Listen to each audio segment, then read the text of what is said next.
Bismillahirrahmanirrahim. Kami dari kelompok 1 akan mempresentasikan tentang isu-isu pendidikan di era industri 4.0.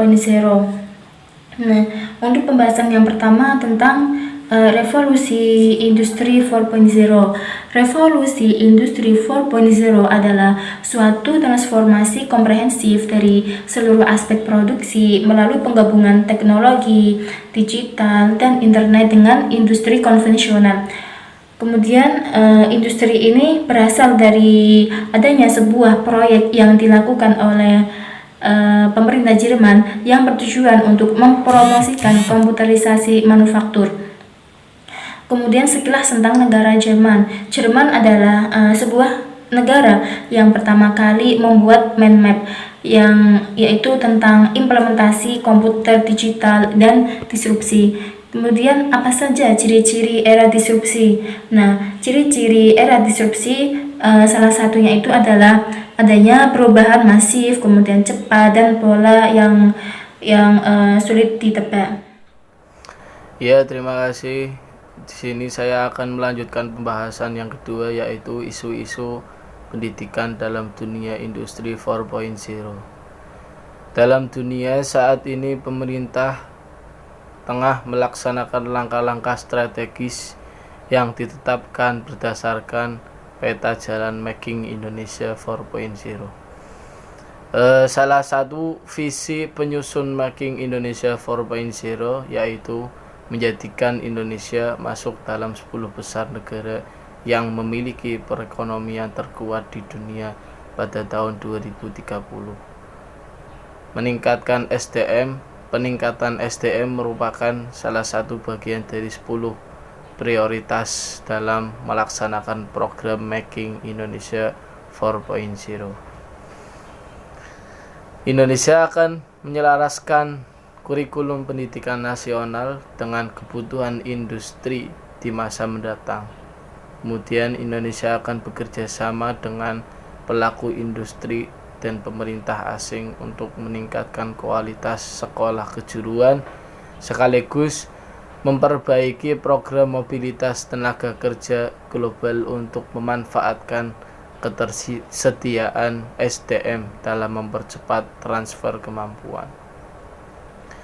Pada era disrupsi seperti saat ini, dunia pendidikan dituntut mampu membekali peserta didik dengan keterampilan abad 21. Keterampilan ini adalah diantaranya keterampilan peserta didik yang mampu untuk bisa berpikir kritis dan memecahkan masalah, kreatif dan inovatif, serta keterampilan komunikasi dan kolaborasi. Baik, saya akan melanjutkan pembahasan dari pemakalah yang sebelumnya mengenai isu-isu pendidikan dalam dunia industri 4.0. Saat ini, dunia telah memasuki era revolusi industri generasi 4.0 yang ditandai dengan meningkatnya konektivitas, interaksi, serta perkembangan sistem digital, kecerdasan artifisial dan virtual.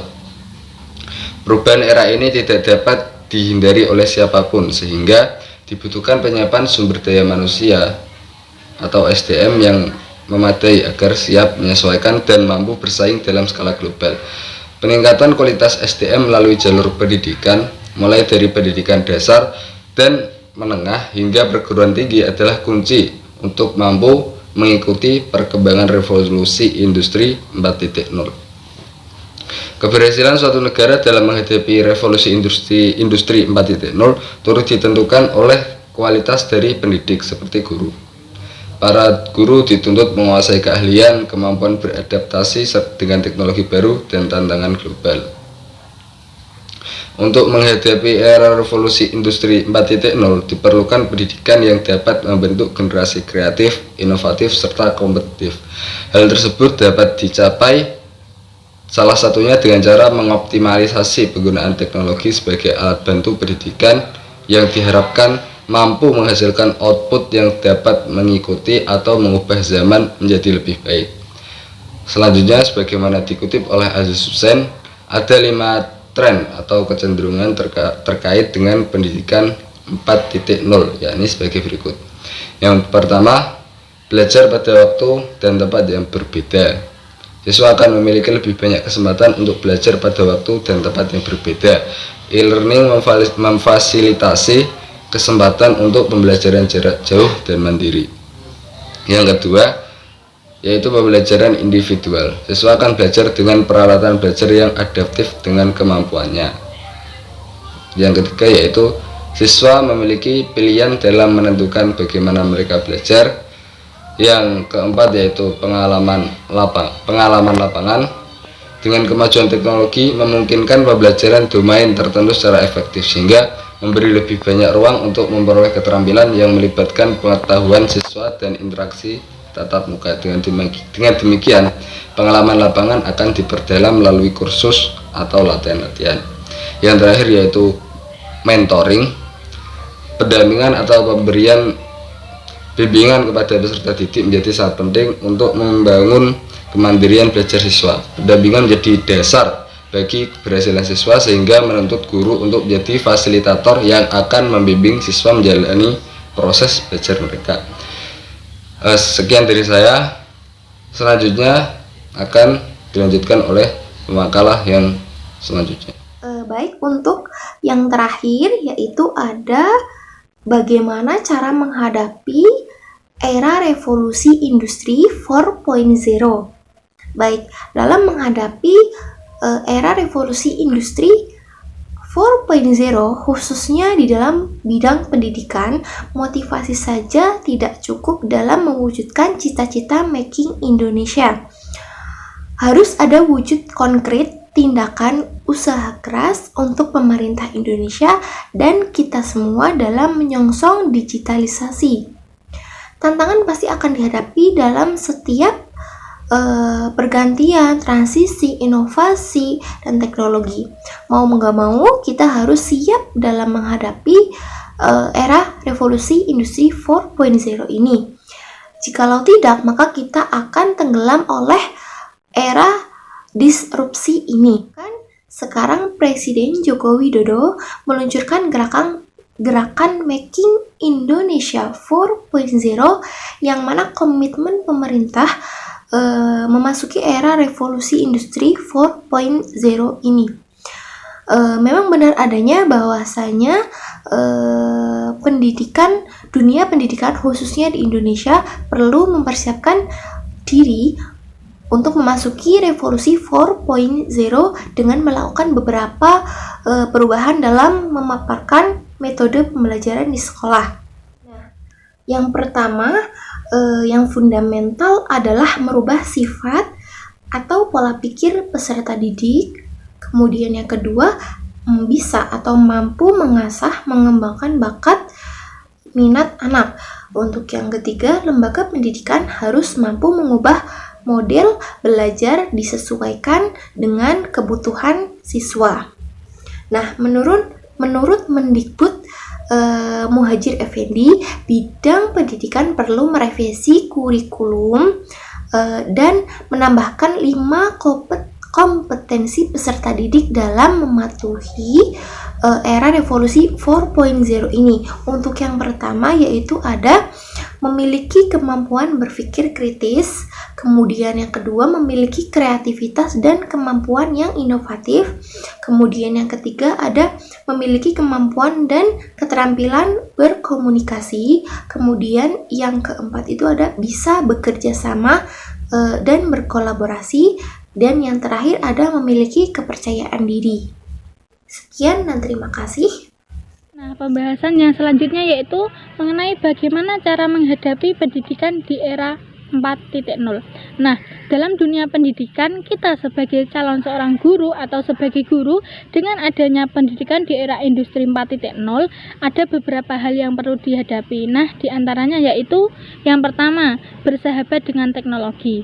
Dengan adanya perubahan zaman atau perkembangan zaman, ada pula perubahan, yaitu dengan adanya kemajuan teknologi. Dengan adanya kemajuan teknologi, setiap orang tidak dapat melawan kemajuan tersebut. Tapi, kita sebagai seorang calon guru atau sebagai guru wajib memiliki kemauan untuk terus-menerus dalam belajar. kemajuan teknologi tidak dapat dijadikan sebagai ancaman, tapi dihadapi dalam hal yang positif atau dengan belajar atau beradaptasi dengan orang lain, serta mau berbagi cerita dengan teman sejawat, baik kesuksesan yang kita dapat ataupun kegagalan yang kita peroleh pada saat ini. Yang kedua yaitu kerjasama atau kolaborasi. Hasil yang maksimum akan sulit dicapai jika dikerjakan secara individu tanpa adanya kolaborasi atau kerjasama dengan orang lain. Nah, kita sebagai seorang calon guru atau sebagai guru harus memiliki kemauan yang kuat untuk saling berkolaborasi atau bekerja sama dengan orang lain dan belajar dari orang lain atau belajar dengan orang lain. Nah, sikap ini sangat diperlukan pada masa sekarang dan masa yang akan datang. Dengan adanya era industri 4.0 ini, kita tidak akan kesulitan untuk melakukan kerjasama dengan orang lain karena dunia sudah saling terhubung.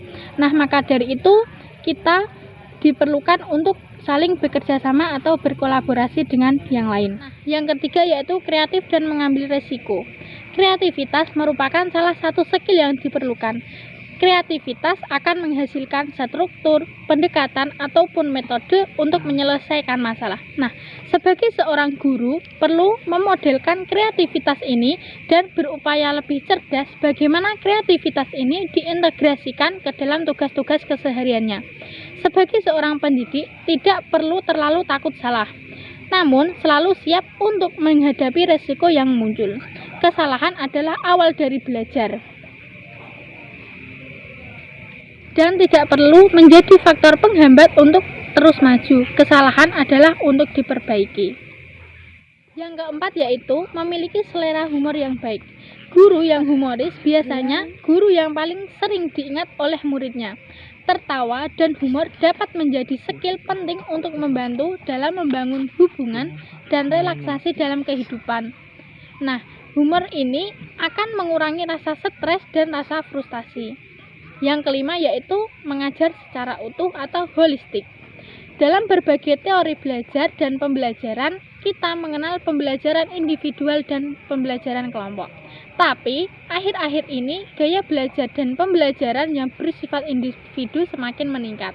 Karena itu, guru pada zaman sekarang perlu mengenali siswa secara individu, termasuk keluarganya dan cara mereka belajar, atau mengenalnya secara utuh, termasuk kendala-kendala yang dialaminya, baik dari pribadi maupun dari keluarganya. Sekian presentasi dari kelompok kami, kurang lebihnya kami mohon maaf sebesar-besarnya. Wassalamualaikum warahmatullahi wabarakatuh.